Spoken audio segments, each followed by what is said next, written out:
the signals, goes back to throw. Now looks to take off and run. Elway inside the 10 and dives over the 5-yard line. Great play. Great play by John Elway. Just phenomenal.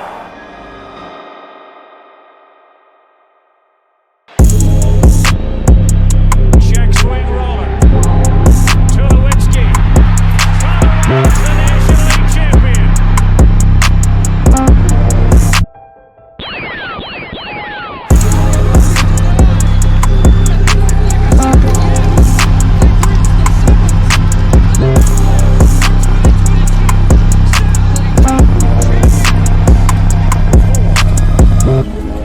Jokic has to put it up.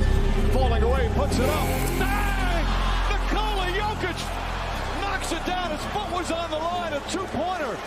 What a shot.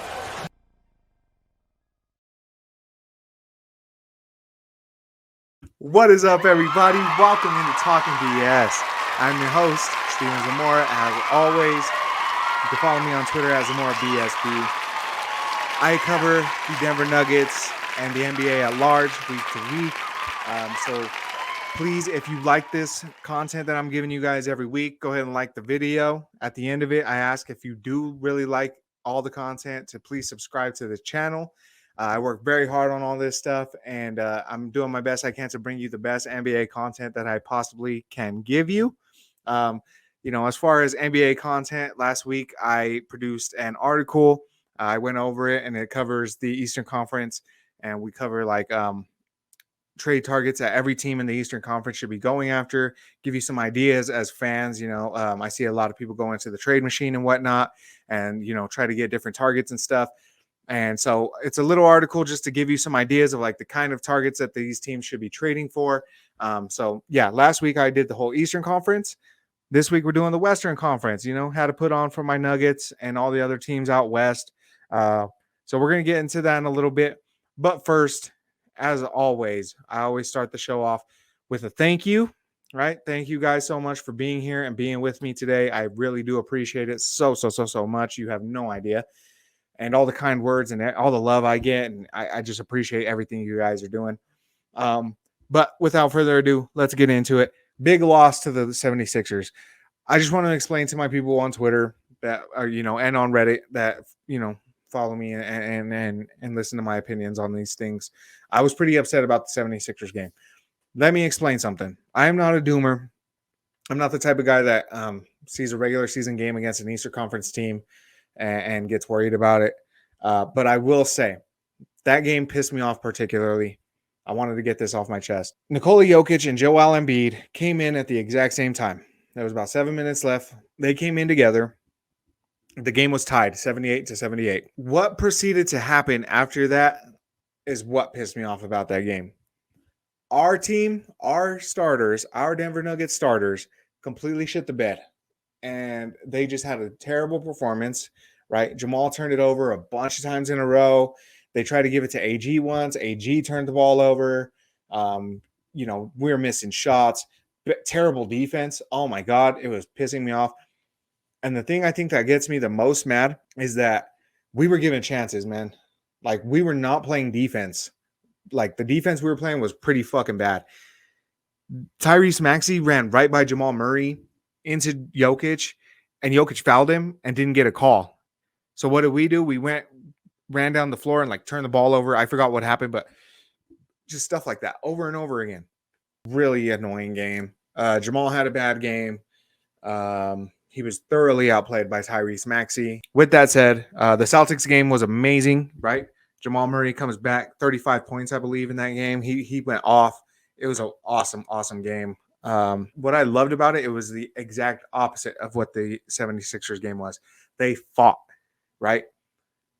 The Doris Burke had a good point of pointing it out during the game that the ebbs and flows were going with the Celtics 3-point shot making, right? And, I had mentioned this before on last week's episode. If you hadn't seen it, go back and check it out. But I had mentioned on last week's episode, the Celtics are a big, ISO heavy and kick and drive team. So they were going to get their opportunities. They were going to get a lot of open shots. They were going to get their chance to make those threes. And they made a lot of them. I think they started 6 of 10 from 3 at the beginning. So it's the Celtics are a very good team. There's a reason they've only lost 10 games so far in the season. There's a reason this was the first time they had lost at home. They're a very good team, and when that shot is hitting, man, they're unstoppable. But the Nuggets fought, man. The Nuggets chipped away every single time, man. The Celtics would go, hit 2 or 3 threes in a row. They'd go up by 8 or 9 points, but the Nuggets just kept going. They just chipped away and they chipped away and they chipped away and they fought and they fought and they fought. And I love it, man. That is Nuggets basketball, man. Stuff like that is just what really separates the Denver Nuggets from the rest of the NBA so far. That is until the trade deadline, right? We got to see what all these other contenders do. Contenders. We got to see what they do. We got to see if they get some pieces in, right? We just saw Pascal Siakam get traded to the Pacers. Like, that was a big move. I believe I had him targeted. So if you want to, go check out the article, it should be on Dropstep Network. Go check out the article. He was one of the targets I had for the Indiana Pacers. Come playoff time, man, I believe in this team. I believe talent-wise and, just everything they got going for them. They're a contender. They're one of the best teams in the world. And, I think they got a very good shot this year. That Celtics game really helped my confidence a lot in believing that because they have a lot of talent over there. And not just talent, but they have, they're a very good player matchup for what the Nuggets have, right? Like, they have their big, long guy. Like, that shot block Porzingis had on Jokic was that was impressive, man. A lot of guys can't shoot or can't block Jokic's shot, his shot put from above his head, and Porzingis was capable of doing it. They got a lot of pieces over there that are capable of beating the Nuggets, and the Nuggets to still keep fighting like that in Boston was just huge. It was huge. I think that's going to be a major, major confidence booster for these guys. And if you follow basketball, man, you know how important confidence is. So, with that said, I wanted to get into this trade discussion, right? Talking about the trade deadline and everything like that. Let's get into it. The start of the new year is a time of self-reflection and a chance to improve upon weaknesses. The cold winds of new beginnings and the harsh reality that you're not nearly as close to your goal as you had hoped is only trumped by the faint idea of what's to come 6 months from now. Much like you setting a New Year's resolution, the NBA and the teams in it are in a state of self-evaluation. With the December 15th recently signed restriction lifted for most players that are on new teams, we can now have a good idea of what teams need to improve on to make a run in the spring. So, with that said, I thought I'd go through and provide some options I think they should target. Keep in mind, I didn't go through and try to trade for each of these players through the trade machine or anything like that. This is simply an exercise to show the kind of players they should target and just to get some ideas for fans. The targets are listed by a 1 to 5 star rating. Each rating considers the current contract, the value of the player, and the fit within the team's culture, identity, and general philosophy. The rating also considers how much said player should be valued on the market. A player like Lauri Markkanen is a good example because he's a player a ton of teams will target. So if your team lands him, that is a 5-star return. And as a reminder, not all 5-star returns are equal. In some rare cases, some teams have virtually nothing to send back in a trade and therefore forfeit the chance to land a 5-star return. So I won't waste your time. With that said, we're diving into the Western Conference this week by division. We'll start with the Pacific Division and the number 1 team in the division, the Los Angeles Clippers. The Clippers made their big trade deadline deal back in October, and it seems to be one of the smarter moves an NBA GM has made so far this season. They came out of the gate struggling, but since losing to the Nuggets during that Reggie and DeAndre Jordan game, they are 23-7. On paper, they have a former MVP in Harden at the point, 2 of the best wings in the league, and a very good center in Zubac. The lineup featuring Terrence Mann at the 2 is one of the best starting lineups in the league. And this is minimum 300 possessions. They rank 4th, according to Cleaning the Glass. If I could upgrade this roster, though, at any position, they could use some more depth on the wing, especially considering the past health concerns of their superstars, right? Like Paul George and Kawhi are they're not super durable. They don't have draft picks, right? They won't be able to move draft picks. They have 1 in 2030. They have 3 seconds. They have 2 in 24. So they're likely going to be moving guys that are already on the roster. Think of Terrence Mann, Boston, Plumlee. Plumlee's kind of fell out of the rotation lately. But with limited flexibility, I think it's fair to say the Clippers won't be making any moves for 5-star returns here. So what I want to do is name one of the targets that I name in the articles, right? And you guys can go read the rest of them yourselves. And I also would love some engagement, right? Like if you don't agree with one of the guys I have in the article, hit me up. Like I said, follow me on Twitter as Zamora BSB. You can hit me up and ask me, like, what were you thinking here for this 3-star, right? For the Clippers. My 3-star target for them is Matisse Thybulle. He's making $31 million over the next 3 years. He's one of the best defenders in the league. I think the Clippers could really use him. I think there's not a lot of teams that Matisse Thybulle could fit on, greatly because his inability to really provide anything offensively. But the Clippers have so much offensive capability that having Matisse Thybulle on the floor isn't going to completely cripple your offense. You still have, you can stagger him with Harden, or you could stagger him with Paul George or something, and he's still going to provide something, especially for you defensively. And he's going to create turnovers. He's a very good defensive playmaker, right? He's good at poking the ball out from behind people. He has some of the longest arms in the league. So I think that's a very good target for the Clippers. It's their 3-star return. Like I said, they don't have a lot of draft picks and stuff like that. I just like to, reiterate that on the first couple of them. So they don't have a ton of ammo. Even making the salaries match on that contract would be a little rough because he's making $31 million. But if you break it down, it's like $10 million a year. They have the contracts to match that. And I think he'd be a great wing, especially you have PJ Tucker, right? He's unhappy. I think we could do this. I'm not positive, but let's say Zeke's contract counts for that $8 million that he's supposed to make next year. Let's say, PJ Tucker comes to Denver. Denver sends Zeke Naji to Portland. Portland sends Matisse Thybulle to Clippers. Something like that. I think that would be really beneficial for them. Now, because I am trying to run a channel here, as shameless as I am to say it, let's get into the Lakers. The Lakers are struggling to keep up with the West. A lot of fans are anticipating the Lakers making a deal at the deadline to help LeBron and company make another finals run late in his career. With big contract matching salaries like D'Lo and Rui, they have contracts to match for a star return. The draft picks are very depleted, but they do have their own 2029 pick. And it's pretty sought after by GMs around the league because they're assuming that LeBron's going to be retired and AD is going to be washed. So that could be a very good draft pick, right? Especially if you can get it without protections and stuff like that. The Lakers are surprisingly bad at rebounding, but I think a more pressing need is spacing. They don't have a single player shooting over 40% on volume, and they're 23rd in the league in 3-point percentage. LeBron and AD are at their best when the floor is open and they have snipers to reward after crashing the defense.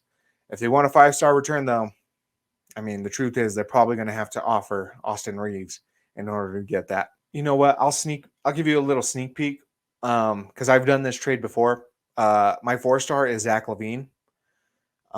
He's making $160 million over the next 4 years. I think a lot of people have mocked or made up trades where Zach LaVine went to the Lakers. I did earlier in the year. I had a trade machine episode a few weeks back. And I traded Zach LaVine to the Lakers. I think I did Zach LaVine and Alex Caruso for Austin Reeves and D'Lo, Max Christie, and Rui, or I don't remember how the salary matching premise matched up, but I've tried that one before. But my 3-star return I think would be really interesting. Toronto's already selling off, right? And you need a good shooter. Call up for Gary Trent, man. He's on a 1-year contract. He's making $19 million a year. You probably won't have to give up Austin Reeves for that. I doubt they would, be like, oh yeah, let's give up Austin Reeves for Gary Trent. I think, straight up, you can give up a guy like D'Lo or, something like that and just get Gary Trent back. And there's your spacing. Anybody, decides to pull off a Gary Trent in that scenario, bam. You got a wide open 3. Sacramento. Fox and Sabonis remain as one of the most potent duos in the NBA. Malik Monk is a great offensive complement as well as Kevin Huerter, even though he's had a bit of a down year. Keegan Murray has a ton of potential in the wing. You ask most Kings fans, I think they would tell you the weak link in that starting five is Harrison Barnes. The offense is going to be there, but the stops are just too far and few between to really take the Kings seriously. To me, I think the Kings should have made a move for OG Anunoby.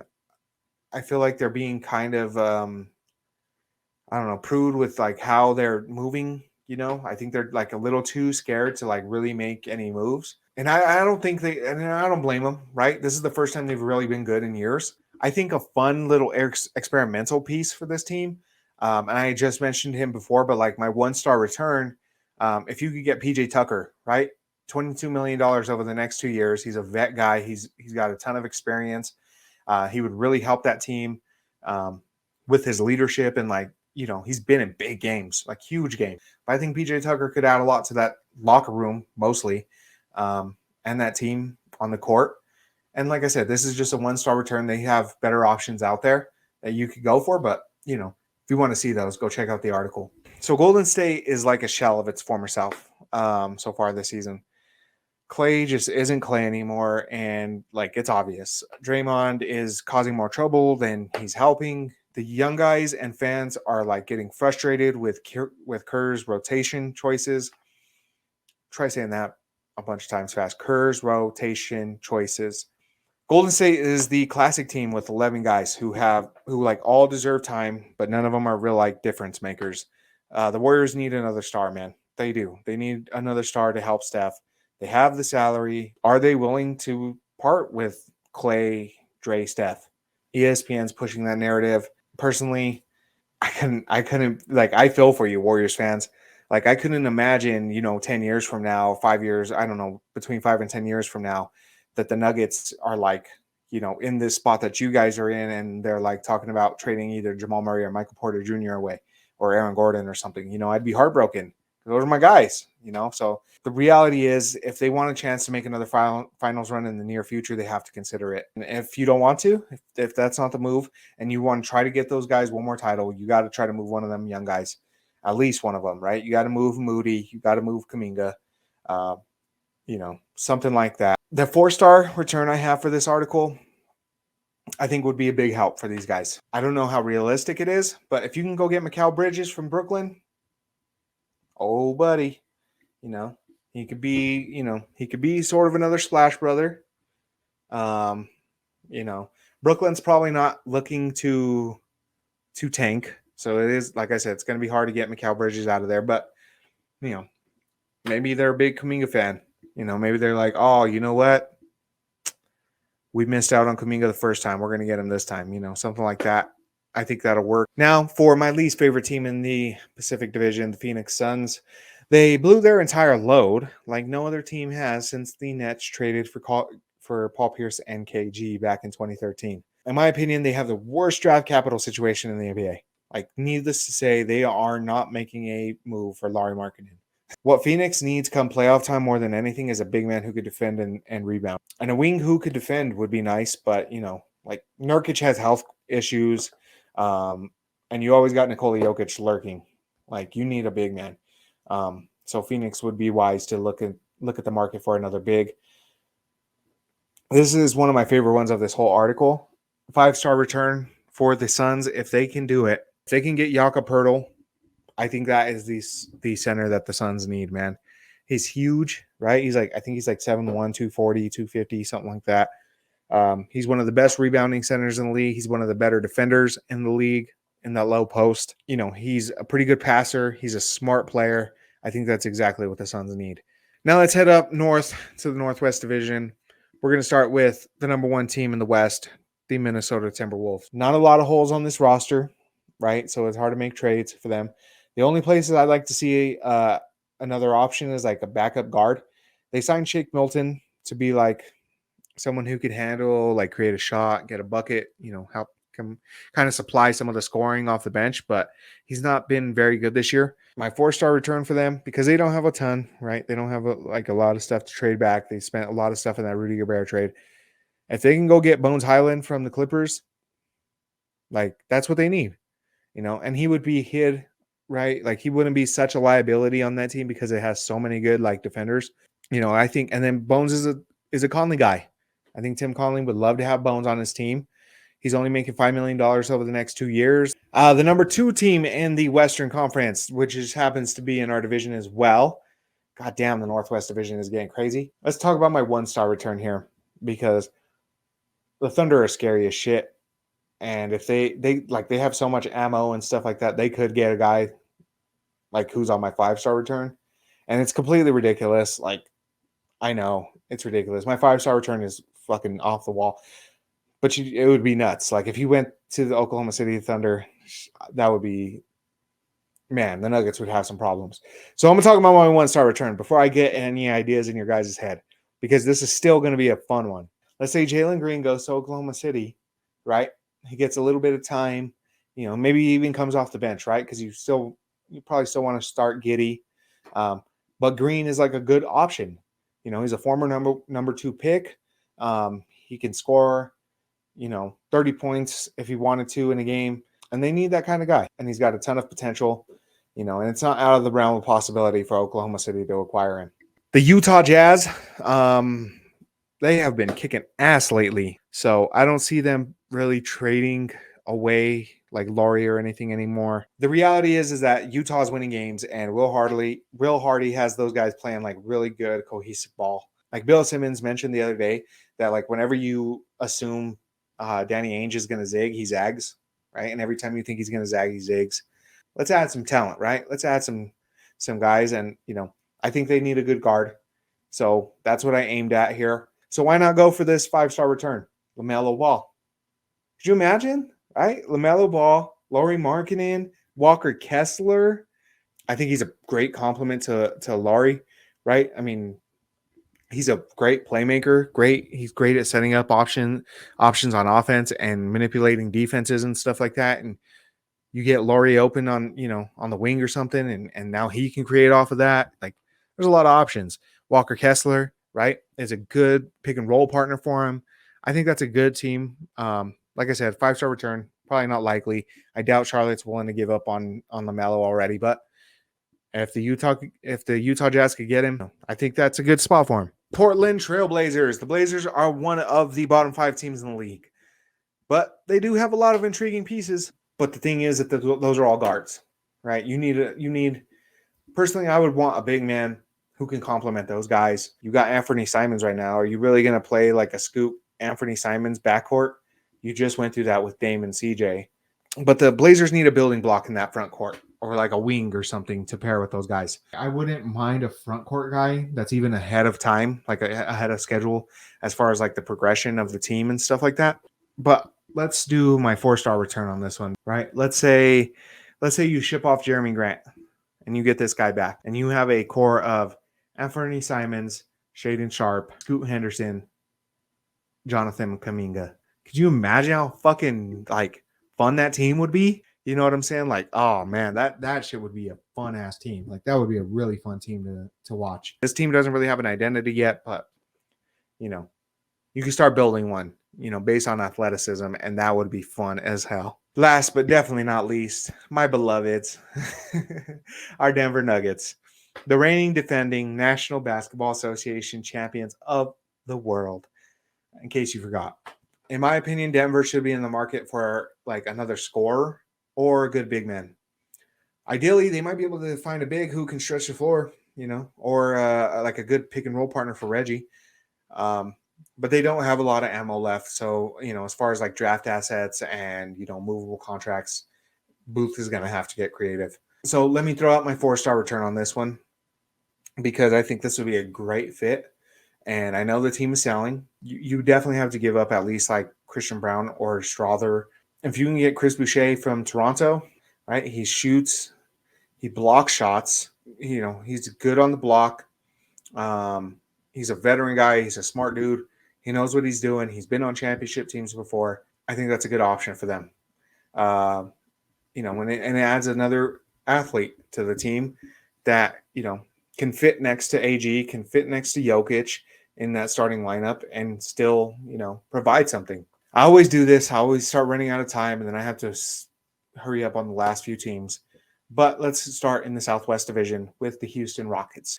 They are 9th in defensive rating, allowing the fewest points off of turnovers, and they are number 1 at stopping fast breaks. And on top of that, they are top 5 in allowing points in the paint. The reason they are sitting just above 500 is the offense is struggling. They're bottom 10 in points per game, field goal percentage, 3-point percentage, and assists. And those are all very crucial offensive categories that you do not want to be bottom 10 in if you want to be taken seriously. Like if Houston wants a better shot at one of those top 6 seeds, they're going to need to add some offensive punch in that backcourt. I want to hit you guys with my 4-star return. See how you guys like this. DeJounte Murray. You get a backcourt, Fred VanVleet, DeJounte Murray, paired up with like Dylan Brooks, Jabari Smith, Alperen Şengün. I think that's a lot of good offensive options, right? DeJounte's not like a guy who's going to go out there and score 40 for you every night or anything like that, but he provides offensive punch. But he also keeps the identity of the team of being a long, athletic, rangy defender. He hasn't been great in Atlanta. I'll give you that. He hasn't been that same guy. Maybe he just needs a change of scenery. You know, you come to Houston, you play under Ime. If Ime could get Alperen Şengün and like Jalen Green to like buy in defensively, like he can get DeJounte Murray back to being one of the better defenders in the league. The San Antonio Wembies needed to surround their 7'4" phenom with some help and talent. Do you want him to be a pick and pop, pick and roll? Like, do you want him to be a threat like that? Or do you want to give him like the ISO opportunities? Like that's what's so crazy about this guy is like you can build whatever you want around him. I liked the idea of this one. This is my 5-star return, and I've seen it at all kinds of places already, but I think it would be really fun.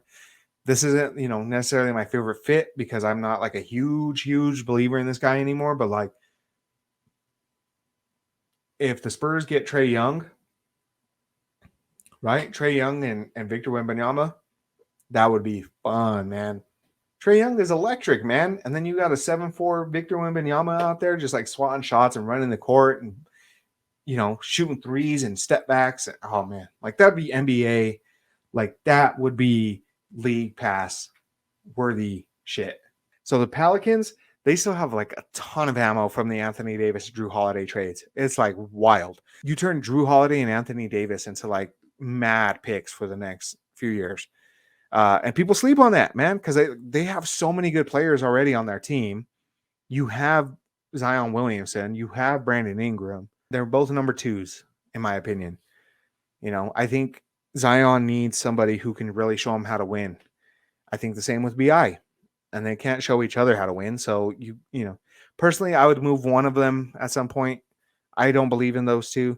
Again, they have such a good roster, man. That's a damn shame about it. They have so many good players. Let's go with my 2-star here because I think my 3, 4, and 5 are more like self-explanatory. But I want to get into the 2-star here. It's Nick Claxton. He's got $10 million left on 1-year contract left with the Nets. And from everything I've seen and read, that they're probably not going to re-sign him. Get Nick Claxton back. I think he's just such a great fit next to Zion. And I think that would be really fun. I think it would make the Pelicans a lot more competitive. And I think he just fits their style a lot more.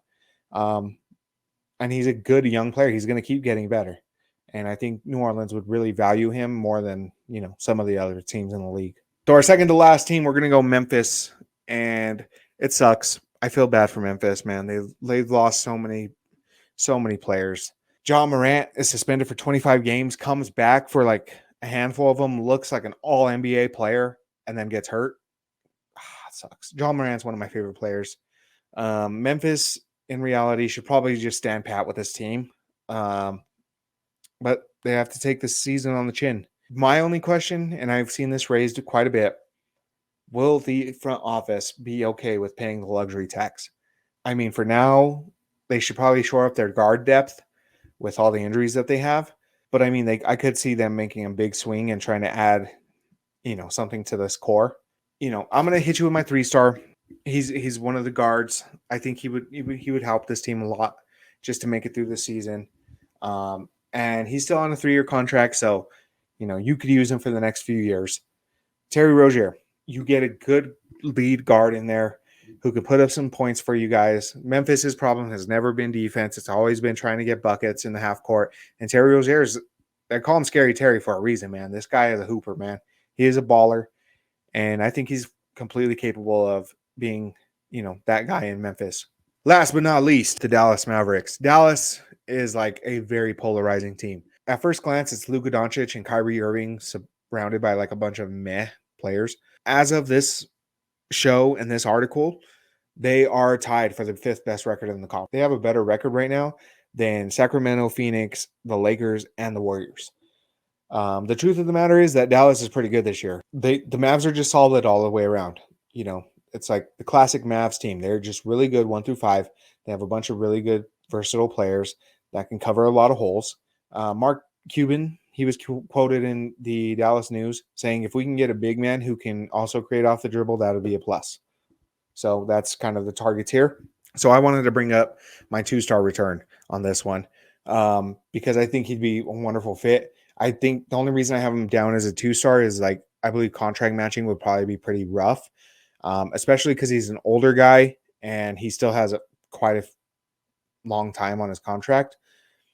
But fit-wise, like culture-wise, I think Draymond with the Mavericks would be – I'm sure him and Kyrie might – that might be a scary combination. But talent-wise, basketball court-wise, like it's a great fit. There are better options out there. That's why I still have my 3-star, 4-star, and 5-star on this article. But I think fit on the court-wise, you don't get much better than Draymond with Dallas. So if you want to read the article, make sure you go to Dropstep Network and check it out. I will post the link on my Twitter. So if you really want to see it, make sure you go and follow me at Zamora BSB. I will be posting the link on my Twitter account. I'll even pin it for you guys. Usually I pin, the updates to each episode on there, but I will post the Dropstep Network link to the article so you guys can go and check that out. I have a lot of really cool targets in there for you guys. I can't wait for you guys to read it. I can't wait for you guys to give me some feedback on it and let me know what you guys think on it. I would love to hear it. If you can, hit me up in the comments in this video. Go hit me up on Twitter, wherever it is. I'd love to get your guys' feedback on it because, like I said, I worked really hard on this. It took me a really long time. Bring some traffic over to Dropstep Network because he does great work over there. All those art writers out there, those real writers out there are great writers. And check out some of their stuff too. Like there's some amazing articles in there. That's why I chose to have my article posted over there too, because it's a really good network and it really is about the writers themselves. With that said, let's get into our weekly preview for next week. We got some big games coming up. Tuesday, January 23rd, we are away. We're going to Indiana to play the Pacers. This Pacers team will be very different, though. There's no more Bruce Brown on this team. He's been shipped to Toronto, and the Indiana Pacers have acquired Pascal Siakam from the Raptors. I think Pascal Siakam's a wonderful fit there. He's a big man who fits inside their scheme, right? They're a run and gun team. They want to go up and down the floor. They want, Halliburton passing the rock to all these skilled, bucket getters and stuff like that. They put up some of the most points in the league. And Pascal Siakam's a very good fit for that. Like he's a long rangey. He can get up and down the floor with the best of them for, in his position. And he's a big guy and he creates offensively in a different way than Tyrese Halliburton does. He's very good on ISOs and like handling on the block and, stuff like that. He's a good scorer. He's a good complementary scorer to what Halliburton's bringing. Halliburton's going to get him a lot more open looks. I think it's just a wonderful marriage between those two. And I think they're just going to be like a lethal 1-2 punch.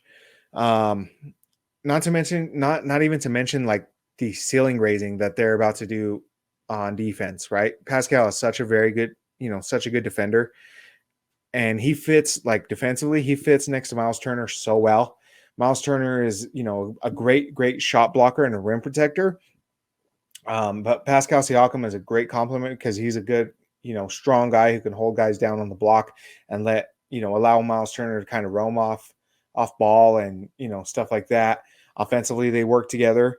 They should just fit seamlessly, right?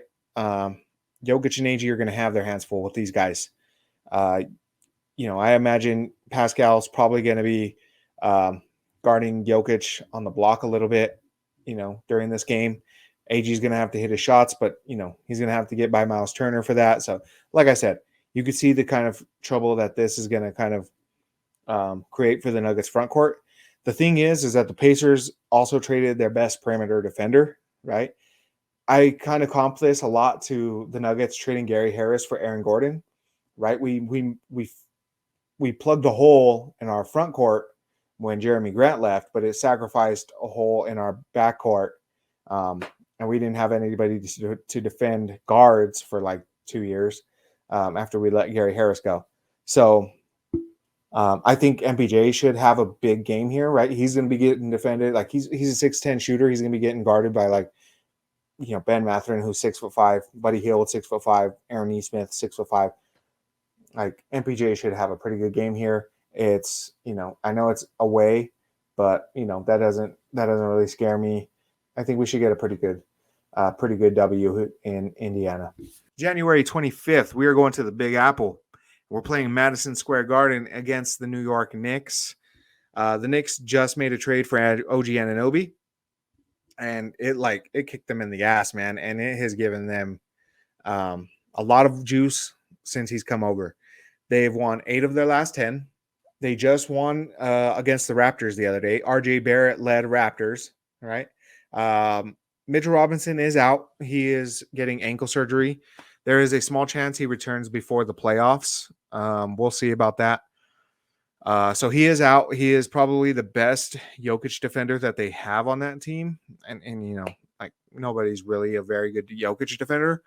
But they're going to be asking Isaiah Hartenstein to defend Jokic.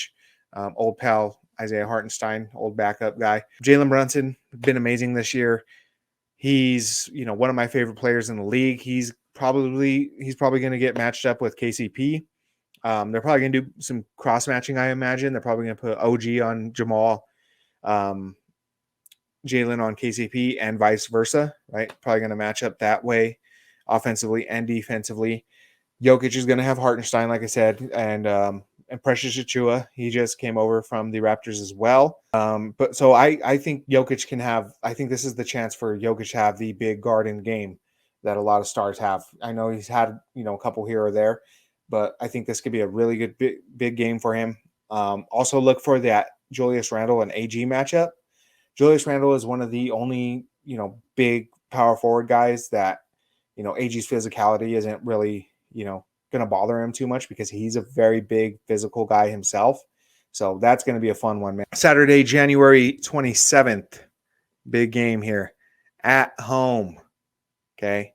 Saturday night at home, Philadelphia 76ers. Philly back this time in our house. The game we had against them last time went down to the fourth quarter.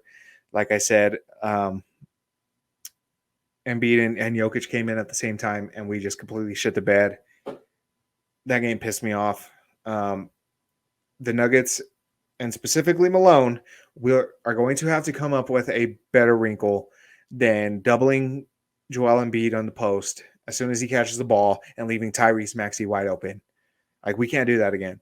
So Malone's going to have to get a little creative with this one. The Nuggets are going to have to execute damn near perfectly on defense because Philly is a problem offensively. They have the number one lineup, according to Cleaning the Glass, in net rating for any team over 300 possessions.